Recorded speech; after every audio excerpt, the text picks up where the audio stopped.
ibu guru hebat semuanya, perkenalkan nama saya Niputu Ita Jayanti, JGP Angkatan 2 dari Kabupaten Tabanan, Provinsi Bali. Saya adalah seorang guru di SD Negeri 1 Antapan, Kecamatan Baturiti, Kabupaten Tabanan, Provinsi Bali. Pada kesempatan kali ini, saya akan mempraktekkan proses coaching model Tirta bersama salah seorang rekan guru yang ada di sekolah saya. Berikut adalah videonya. Selamat menonton.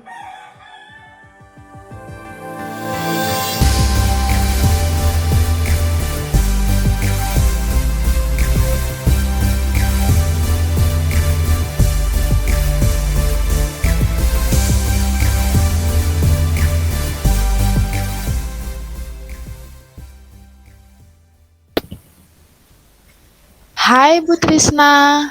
Hai Bu Ita. Makasih ya sudah mau hadir di undangan Vicon saya kali ini. Iya Bu, sama-sama. Hari ini saya mau ngajak Ibu ngobrol-ngobrol sebentar. Apa Ibu bisa? Bisa Bu Ita dengan senang hati. Terima kasih Ibu. Sudah lama ya kita sudah tidak ketemu di sekolah gara-gara PPKM ini. Iya loh Bu, jadi kangen loh ngumpul-ngumpul di ruang guru ya, sharing-sharing gitu sama teman-teman. Lama tidak ketemu, kok saya lihat ada yang beda dari Bu Trisna ya? Beda, apanya yang beda ya Bu? Apanya ya? Perasaan tidak ada yang beda Bu dari saya, biasa aja. Wajahnya Ibu saya lihat beda loh. Bu Trisna yang saya kenal itu selalu ceria, cerewet, selalu heboh kalau ngumpul di ruang guru. Hari ini kok saya lihat kusut gitu ya? Wah, kelihatan ya Bu ya, aduh. Gimana ya? Kelihatan lah Bu. Emang Ibu kenapa? Pikiran saya beberapa hari ini mumet sekali Bu, bingung mau ngapain tahu. Jadi begitu ya, pantesan mukanya kusut gitu. Iya Bu Ita, saya merasa kebingungan, tidak tahu apa yang harus saya lakukan nih. Kalau Ibu mau, Ibu bisa cerita dengan saya? Gini loh, sebenarnya saya memang perlu teman curhat, Bu. Karena PPKM jadi bingung mau curhat sama siapa. Tiba-tiba ada undangan Vkom dari Ibu Ita. Terima kasih loh, Bu, kalau Ibu sudah mau mendengarkan curhatan saya ini. Sama-sama Bu Trisna. Jadi apa nih yang bisa saya bantu? Dan apa yang ingin Ibu capai dari diskusi kita kali ini? Gini loh, Bu, saya hanya ingin mendapat solusi dari masalah saya belakangan ini, Bu. Masalah ini benar-benar mengganggu pikiran saya. Selain itu, ada lagi Bu? Saya bingung kenapa saya bisa begini ya, padahal tugas sebagai guru sudah saya lakukan bertahun-tahun loh, Bu.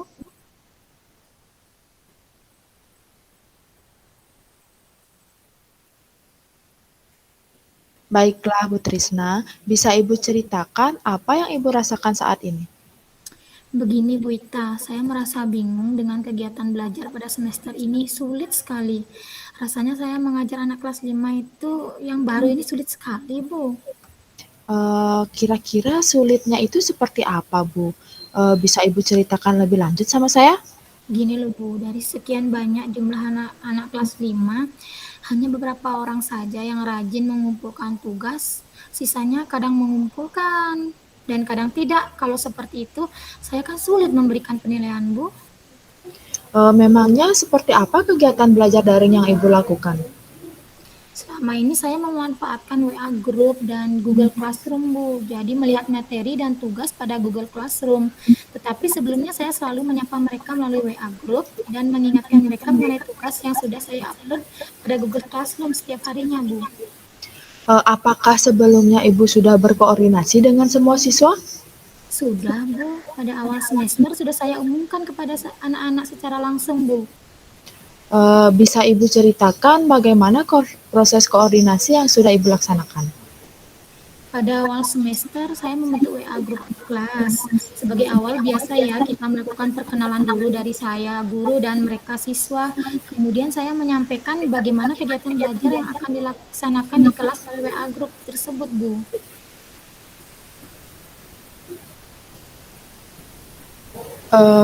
Lalu bagaimana respon siswanya Bu Trisna? Responnya seperti siswa biasa, Bu. Mereka hanya menjawab, "Iya, Bu, iya, Bu." Jadi saya menganggap anak-anak sudah mengikuti seperti kelas 5 terdahulu, Bu.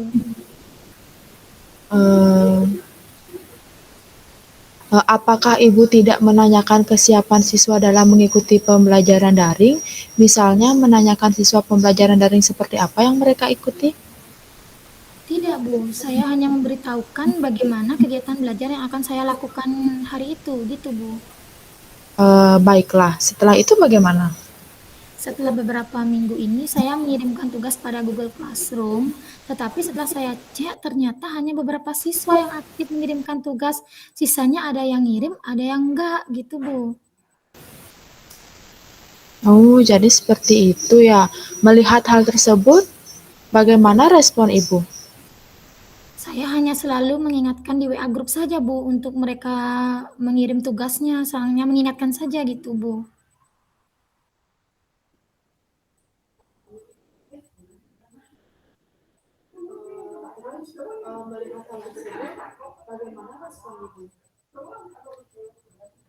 Mereka merespon chat yang saya kirim, setelah itu saya hanya beberapa kali saya saja aktif dalam mengerjakan tugas, sisanya tidak, kembali lagi seperti awal. Awal-awalnya saja mereka aktif, Bu. Sisanya lagi banyak yang bolong-bolong tugasnya. Apakah Ibu sudah pernah menanyakan alasan anak-anak tidak aktif mengerjakan tugas pada Google Classroom? Sudah, Bu, saya sudah menanyakan alasan mereka, Bu. Lalu apa yang dikatakan anak-anak? Mereka memberi saya banyak sekali alasan, ada yang tidak memiliki kuota internet, ada katanya jaringan yang lemot, bahkan ada yang bilang kalau mereka pakai HP orang tua, jadinya kalau pakai HP orang tua kan bisanya malam, kadang-kadang lupa, banyak sekali alasannya, Bu, bermacam-macam alasan yang saya terima. Nah, itu dia masalahnya Ibu. Dalam pembelajaran daring ini memang banyak sekali kendala yang kita hadapi. Tidak dipungkiri ya, pandemi ini memang membawa dampak yang sangat luar biasa. Apalagi kita yang sekolahnya di desa. Jaringan internet pasti selalu menjadi masalah. Benar sekali, Bu, makanya saya bingung menyikapi hal tersebut. Bagaimana harusnya saya ya, Bu? Baiklah, jadi dapat saya simpulkan bahwa Ibu langsung memutuskan proses pembelajaran daring akan dilaksanakan tanpa berdiskusi terlebih dahulu dengan siswanya. Kemudian setelah melaksanakan proses pembelajaran daring, ternyata hanya beberapa siswa yang aktif mengirimkan tugas. Benar seperti itu, Bu? Iya, Bu, benar sekali, Bu. Seperti itu keadaannya, Bu. Baiklah Bu Trisna, kita bahas satu-satu ya. Tadi Ibu bilang memutuskan proses pembelajaran daring yang akan dilakukan sendiri. Apa alasan Ibu tidak melibatkan siswa dalam menentukan proses pembelajaran daring tersebut? Oh, begini Bu Ita, karena di awal semester ada PPKM, jadi anak-anak kan tidak diizinkan datang sekolah tuh. Jadi untuk berdiskusi mengenai bagaimana kegiatan belajar yang akan kita lakukan sulit melalui WA group. Jadi saya memutuskan sendiri kegiatan yang akan kami lakukan dalam proses pembelajaran ke depannya, Bu. Mengapa sulit Bu? Bisa Ibu ceritakan lebih lanjut bagaimana sulitnya itu bagian sulitnya itu di mana? Menurut saya sih ya, kalau melalui WA group itu terlalu sulit karena kita harus mengetik panjang lebar apa yang akan kita jelaskan. Sedangkan kalau bertemu langsung kan enak Bu ya, bisa secara langsung kita sharing, bisa langsung menyampaikan secara lisan apa yang akan kita lakukan. Mereka juga merespon dengan cepat, jadi keputusan bisa langsung saya ambil kalau secara langsung, Bu. Jadi menurut Ibu, kalau diskusi melalui WA Group tidak bisa langsung diambil keputusannya ya? Iya Bu, harusnya menunggu menunggu waktu lagi karena kita harus menunggu respon dari semua anak karena jumlah siswa saya kan lumayan Bu. Pernahkah Ibu memutuskan waktu khusus untuk melakukan diskusi dengan anak-anak? Belum, tidak pernah Bu. Kenapa? Karena belum terpikirkan hal tersebut di saya Bu, belum kepikiran ke situ saya. Makanya saya sering sama Ibu. Nah, ini yang menjadi masalahnya. Jadi, kurang adanya koordinasi antara ibu dan anak-anak dalam menentukan proses pembelajaran daring, seperti apa yang bisa diikuti oleh mereka. Kira-kira apa saja solusi yang dapat Ibu pikirkan untuk mengikuti hal tersebut? Dari diskusi kita tadi sih, pikiran saya mulai terbuka Bu Ita. Ternyata penting sekali melakukan koordinasi awal untuk membuat kesepakatan dengan siswa. Maksudnya koordinasi secara langsung mungkin ya Ibu ya. Jadi saya akan melakukan koordinasi terlebih dahulu dengan murid saya, mungkin saya ulang lagi caranya gitu Bu. Wah, bagus sekali Bu Trisna. Bisa Ibu ceritakan lebih lanjut kegiatan apa yang akan Ibu lakukan? Di pikiran saya ya, saya akan berkoordinasi mengenai kegiatan belajar yang akan dilakukan. Namun sebelum berkoordinasi, saya akan menentukan waktu yang baik mungkin ya Bu ya, kapan anak-anak bisa standby dengan HP-nya. Jadi kegiatan diskusi yang akan dilakukan lebih efektif, langsung jadinya saya mendapatkan jawaban gitu. Bagus sekali Bu. Lalu ada lagi yang akan Ibu lakukan? Saya juga akan membuat kesepakatan kelas mungkin Bu ya, seperti yang sudah Ibu Ita lakukan di kelas 1 itu, seru tuh. Sepertinya itu sangat efektif, saya lihat lebih aktif kelas satunya dari kelas saya untuk menemukan kesadaran murid akan aturan mungkin Bu ya, biar mereka taat sama aturannya, rajin mengirimkan tugasnya, rajin merespon saya gitu mungkin Bu. Wah, keren Bu. Saya sangat senang mendengarnya. Dalam proses pembelajaran, kita tidak bisa memutuskan sesuatu sendiri. Meskipun kita sebagai manajer di kelas, keterlibatan siswa dalam pengambilan keputusan memang sangat penting loh Bu. Benar sekali Bu, saya sependapat dengan Ibu. Baiklah Ibu Trisna, itu tadi masalah yang pertama. Masalah yang kedua, hanya beberapa siswa yang aktif dalam mengirimkan tugas. Bisa Ibu jelaskan bagaimana Ibu melaksanakan proses pembelajaran? Saya mengirimkan materi dan tugas pada Google Classroom, Bu. Kemudian saya ingatkan kembali anak-anak untuk mengerjakan tugas melalui WA group tersebut. Apakah Ibu memberikan batas waktu pengerjaan tugas? Tidak, Bu, karena kami kan kendala handphone kadang-kadang juga digunakan orang tua, Bu. Hmm, karena dari saya beranggapan bahwa anak-anak itu mengerjakan tugas kapan saja gitu, seharian gitu. Jadinya saya tidak bataskan waktu. Saya memberikan kebebasan kepada mereka untuk mengerjakannya. Lalu hasilnya bagaimana? Awalnya sih semua siswa mengerjakan dengan baik awalnya Bu. Jadi saya melanjutkan kegiatan belajar dengan menggunakan Google Classroom. Saya pikir efektif saat itu Bu. Nah, itu hasilnya bagus Bu. Lalu setelah kegiatan itu berlanjut, bagaimana hasilnya? Semakin lama anak-anak semakin sedikit yang mengirimkan hasil tugas Bu pada Google Classroom. Pertama awal-awalnya sih bagus ya, hampir 80%-an kesini kesininya tuh udah di bawah 50% yang mengirimkan tugas Bu. Oh, jadi gitu. Setelah itu apa yang Ibu lakukan? Yang bisa saya lakukan saat ini sih saya hanya mengingatkan anak-anak untuk mengerjakan tugas. Setelah diingatkan, akhirnya mereka mengirimkan tugas tersebut. Dengan cara diingatkan baru dikirimkan tugasnya, padahal itu kan kewajiban mereka seharusnya Bu ya. Eee, Bagaimana Ibu mengingatkan anak-anak? Bisa Ibu jelaskan seperti apa chatnya dengan anak-anak? Seperti ini Bu, saya mengingatkan pada WA group. Jadi saya bilang begini Ibu, anak-anak Ibu sudah mengirimkan tugas pada Google Classroom. Setelah Ibu lihat ternyata hanya beberapa anak yang baru mengumpulkan tugas. Bagi anak-anak yang belum mengumpulkan tugas, Ibu harap segera mengumpulkan tugas ya. Ibu tunggu tugasnya hari ini sampai jam 8. Seperti itu yang saya katakan Bu, akhirnya saya batasin sampai jam 8. Saya tunggu Ibu. Lalu bagaimana respon anak-anak mengenai chat tersebut? Akhirnya setelah saya cek, semua siswa mengumpulkan tugas dengan baik Bu. Jadi, apakah Ibu Trisna akhirnya selalu mengingatkan waktu kepada anak-anak untuk mengerjakan tugas? Iya Bu, selalu saya ingatkan jadinya. Nah, dari diskusi kita mengenai masalah yang kedua ini, kira-kira solusi apa yang dapat Ibu pikirkan untuk mengatasi hal tersebut? Saya akan mengerjakan waktu, maksud saya memperjelas waktu pengumpulan tugas pada Google Classroom Bu. Jadinya saya batasin waktunya, saya tentukan sehingga siswa menjadi lebih tertib dalam mengumpulkan tugas Bu. Baiklah Bu Trisna, saya senang mendengar solusi tersebut.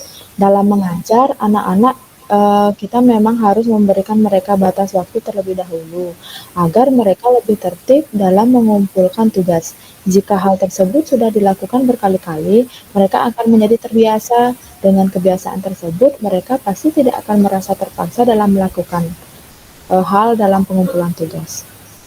Benar sekali Bu, mereka masih harus sering diingatkan ternyata Bu. Oke Bu Trisna, dari diskusi tadi dapat saya simpulkan bahwa Ibu akan melakukan koordinasi terlebih dahulu dengan siswa terkait proses pembelajaran yang akan dilaksanakan. Kemudian, Ibu juga akan menentukan waktu pengumpulan tugas agar siswa menjadi lebih tertib. Iya, Bu, benar sekali. Itu yang akan saya lakukan ke depannya, Bu. Baiklah, selain itu, apa ada hambatan lain yang Ibu rasakan saat ini? Ada, Bu. Saya kesulitan sekali mengenal anak-anak dalam pembelajaran daring ini, Bu. Karena tidak pernah bertemu, Bu. Saya jadi tidak tahu wajah anak-anak. Namanya pun saya juga belum hafal, Bu. Memangnya di WA Group anak-anak tidak mencantumkan foto mereka, Bu? Gini Bu, ada isi Bu, hanya saja tidak semua, karena tidak semua siswa yang punya HP sendiri, ada pakai HP kakaknya, mungkin dipakai satu berdua sama kakaknya buat tugas, ada HP orang tuanya, fotonya bukan yang punya mereka Bu. Jadi kesimpulannya ada yang isi fotonya mereka, ada yang enggak, jadi tidak semua isi foto mereka Bu. Apa Ibu sudah pernah meminta siswa mengirimkan foto sebelumnya? Belum pernah Bu. Kenapa tidak, Bu? Saya merasa kasihan repotkan anak-anak untuk membuat pas foto Bu. Oke, baik. Saya sependapat dengan Ibu tidak merepotkan anak-anak untuk membuat pas foto. Tapi sepertinya yang kita ketahui HP yang dimiliki oleh orang tua siswa atau siswa sendiri kan sudah canggih, Bu. Sudah dilengkapi dengan kamera loh. Oh, iya juga ya. HP mereka sudah canggih semua. Nah, kira-kira solusi apa yang dapat Ibu pikirkan? Hmm,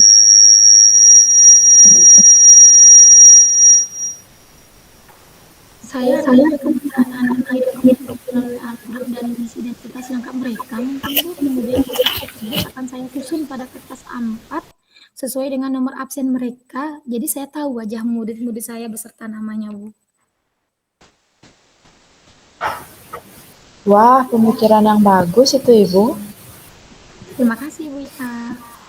Nah, dari diskusi kita tadi, Ibu sudah menjelaskan beberapa solusi dari permasalahan yang Ibu hadapi. Kira-kira dari semua penjelasan Ibu tadi, strategi apa yang akan Ibu lakukan untuk mencapai tujuan Ibu? Pertama-tama saya akan berkoordinasi dengan murid saya terkait proses pembelajaran daring yang akan kami lakukan. Saya akan menjelaskan mengenai sistem pembelajaran, mengenai Google Classroom, agar mereka lebih paham. Kemudian saya akan menentukan waktu pengumpulan tugas agar mereka lebih tertib, Bu.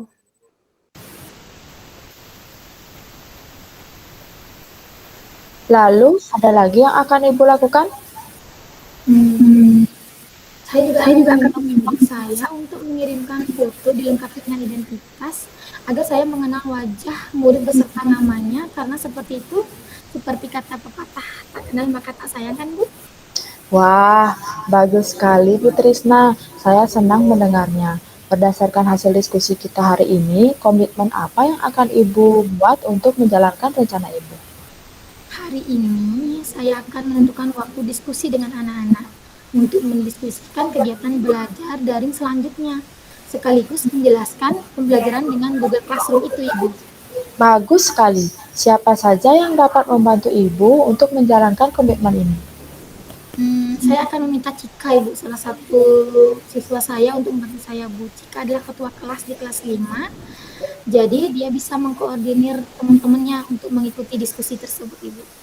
Bagus sekali Bu Trisna. Saya yakin Ibu bisa memimpin diskusi dengan baik, sehingga tujuan yang Ibu harapkan dapat tercapai. Terima kasih Bu Ita karena sudah mau mendengarkan curhatan saya. Sampai akhirnya saya menemukan solusi dari masalah yang saya hadapi selama ini, Bu. Sama-sama Bu Trisna, senang sekali melihat wajah Ibu Trisna yang sudah ceria kembali. Sukses ya untuk rencananya. Semangat! Semangat, terima kasih Bu Ita.